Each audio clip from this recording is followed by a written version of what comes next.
السلام عليكم ورحمة الله تعالى وبركاته. بسم الله والحمد لله والصلاة والسلام على رسول الله وعلى آله الفائزين برضا الله. أما بعد. സ്നേഹാദരവ് നിറഞ്ഞ ഉസ്താദുമാർ, സ്നേഹം നിറഞ്ഞ മുതഅല്ലിം സുഹൃത്തുക്കളെ, പ്രകൃതിയിലേക്ക് മടങ്ങുമ്പോൾ പ്രവാചകനിലേക്ക് എത്തുന്നത് എന്ന കാലിക പ്രശസ്തമായ വിഷയത്തെക്കുറിച്ചാണ് എനിക്ക് നിങ്ങളുമായി സംസാരിക്കാനുള്ളത്. പ്രകൃതിയും മനുഷ്യനും തമ്മിൽ അഭേദ്യമായ ബന്ധമുണ്ട്. മനുഷ്യന്റെ നിലനിൽപ്പിന് പ്രകൃതി വളരെയധികം അനിവാര്യമായ ഒരു ഘടകമാണ് എന്ന് നമുക്കെല്ലാവർക്കും സുപരിചിതമാണ്. പക്ഷേ പ്രകൃതിക്ക് മേൽ മനുഷ്യന്റെ ചില ഇടപെടലുകൾ അത് പ്രകൃതിക്ക് വിനാശമായി ക്ഷതമേൽക്കുകയും അതുപോലെ തന്നെ പ്രകൃതിക്കുമേൽ എന്തും ചെയ്യാമെന്ന ചില മനോഭാവങ്ങളിൽ നിന്ന് രണ്ട് തെറ്റായ ധാരണകൾ രൂപപ്പെടുന്നതായി നമുക്ക് കാണാം. ഒന്ന്, പ്രകൃതിയിലെ വിഭവങ്ങൾ അനന്തമാണ് എന്നും അതുപോലെ പ്രകൃതിയിലെ വിഭവങ്ങൾ ഒരിക്കലും തീർന്നു പോകില്ല, അതുപോലെ പ്രകൃതിയിലെ വിഭവങ്ങൾ കഴിഞ്ഞാലും അതിന് പകരമായി മറ്റൊന്ന് ശാസ്ത്രത്തിന് കണ്ടെത്താമെന്ന ഒരു വ്യാമോഹം. ഈ രണ്ട് തെറ്റായ ധാരണകളിൽ നിന്നാണ് പ്രകൃതിക്ക് മേൽ മനുഷ്യന്റെ ചില കൈകടത്തലുകൾ അതിരുകടന്നു പോകുന്നത് എന്ന് ഈ അവസരത്തിൽ നാം ഓർമ്മിക്കേണ്ട ഒന്നാണ്. ഇങ്ങനെ പ്രകൃതിക്ക് മേൽ മനുഷ്യന്റെ പ്രവർത്തനങ്ങൾ രൂപപ്പെടുമ്പോഴും അത്തരത്തിലുള്ള പ്രകൃതിയെ സംരക്ഷിക്കാൻ വേണ്ടി ആഗോളതലത്തിലും പല രാജ്യങ്ങളിലും അതിനുവേണ്ടിയുള്ള ഒരുപാട് സംഘടനകൾ നമുക്ക് ചുറ്റുമുണ്ട്. പക്ഷേ പുതിയ കാലത്തെ പരിസ്ഥിതി പ്രശ്നങ്ങളെ നേരിടാനും അതിനുവേണ്ടിയുള്ള സജ്ജീകരണങ്ങൾ ഒരുക്കുന്നതിൽ ഇവിടെയുള്ള പുതിയ കാലത്തെ പരിസ്ഥിതി അതിൻ്റെ സംഘടനകൾക്കൊന്നും അതിനെയൊന്നും മറികടക്കാൻ സാധിക്കുന്നില്ല എന്നത് ഒരു വലിയ യാഥാർത്ഥ്യം തന്നെയാണ്.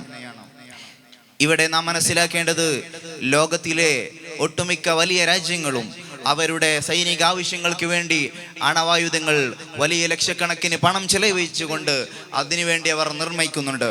അത്തരം ആണവായുധങ്ങൾ ഇവിടെ മേടിച്ചു കൂട്ടിയ രാജ്യങ്ങളെല്ലാം അതിൻ്റെ പിന്നിൽ ഇവിടെ പ്രകൃതിക്ക് മേൽ വലിയ ഭവിഷ്യത്തുകൾ രൂപപ്പെടുന്നുണ്ട് എന്ന ഒരു യാഥാർത്ഥ്യം അവർന്നും മനസ്സിലാക്കുന്നില്ല.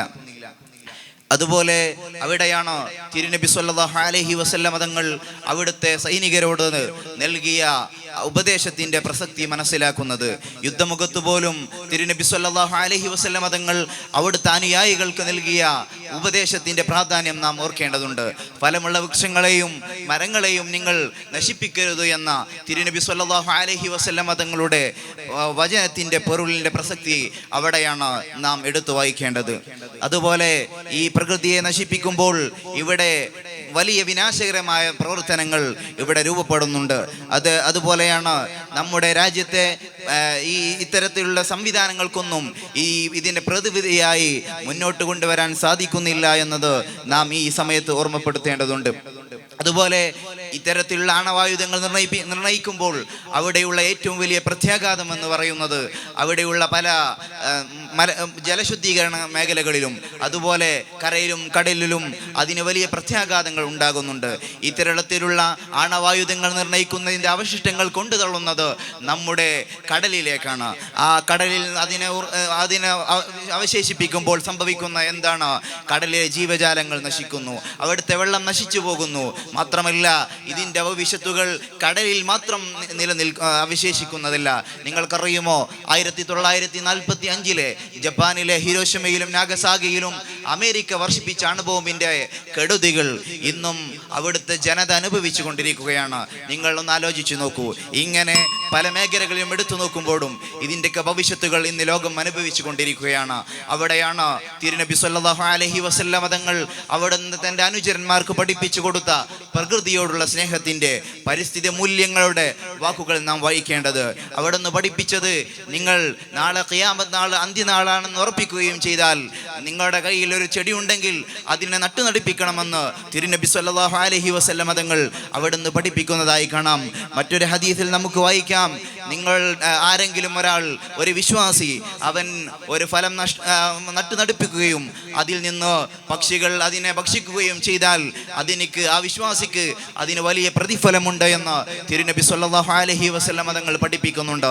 പ്രിയപ്പെട്ടവരെ, ഇവിടെയാണ് ഈ പുതിയ കാലത്ത് പരിസ്ഥിതിയെ പല രൂപത്തിലും ഇന്ന് ജനങ്ങൾ നശിപ്പിച്ചു കൊണ്ടിരിക്കുമ്പോൾ തിരുനബി സല്ലല്ലാഹു അലൈഹി വസല്ലം തങ്ങളുടെ വാക്കുകളുടെ മൂല്യങ്ങൾ ഇന്ന് നാം എടുത്തു വായിക്കേണ്ടത്.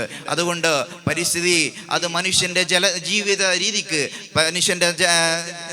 മനുഷ്യരുടെ ആവാസ വ്യവസ്ഥയ്ക്ക് വളരെയധികം പ്രാധാന്യമുള്ള കാര്യമാണെന്ന് ഓർമ്മപ്പെടുത്തിക്കൊണ്ട് വാക്കുകൾക്ക് വിട. വആഖിറു ദഅ്വാനാ അൽഹംദുലില്ലാഹി റബ്ബിൽ ആലമീൻ. അസ്സലാമു അലൈക്കും വറഹ്മത്തുള്ളാഹി വബറകാതുഹു.